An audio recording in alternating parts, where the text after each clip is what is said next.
आप देख रहे हैं दिल्ली क्राइम न्यूज 24।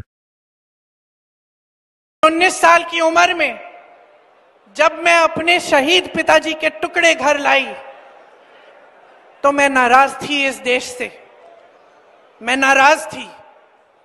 मेरे दिल में यह भावना थी, मैंने अपने पिता को भेजा, तुम्हारा काम था सुरक्षित रखना।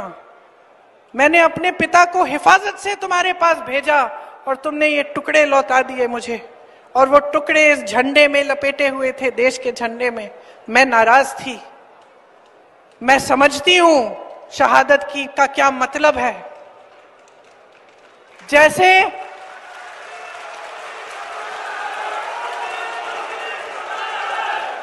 आज मैं 52 साल की हूं, आज मैं 52 साल की हूं, पहली बार मैंने ये चीज सार्वजनिक ऐसे मंच पे कही है। लेकिन वो जो नाराजगी थी मेरी, आस्ते आस्ते मैं समझी कि उस तरह की जो नाराजगी होती है वो सिर्फ उससे होती है जिससे प्रेम करते हैं हम। मेरे देश के लिए मेरे दिल में कितना प्रेम है, मैं कैसे समझाऊं। जब मोदी जी मंच पे खड़े होकर मेरे पिता को देशद्रोही बोलते हैं, जब मोदी जी कहते हैं कि मेरे पिताजी ने कोई कानून बदल दिया अपनी मां से विरासत लेने के लिए, तो मेरे दिल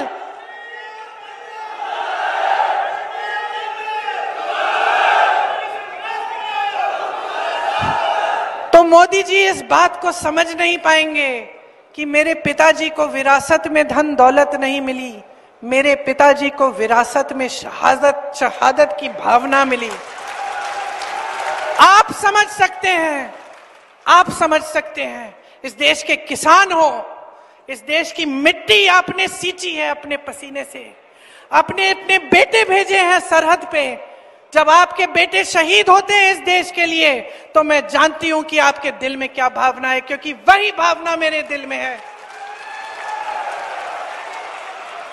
जो पुलवामा के शहीद हैं, जब वो हुआ, पुलवामा का हुआ, उनमें से कुछ परिवार यूपी के थे। उस समय मैं यूपी में थी, मैं गई उनके घर, और ज्यादातर परिवारों में पता है क्या बताया उन्होंने मुझे? जो बच्चे बचे थे उन्होंने कहा, दीदी हमको भी सेना में भर्ती होना है। एक लड़की थी, उसका भाई एयरफोर्स में था, उसने कहा दीदी मैं पायलट बनूंगी।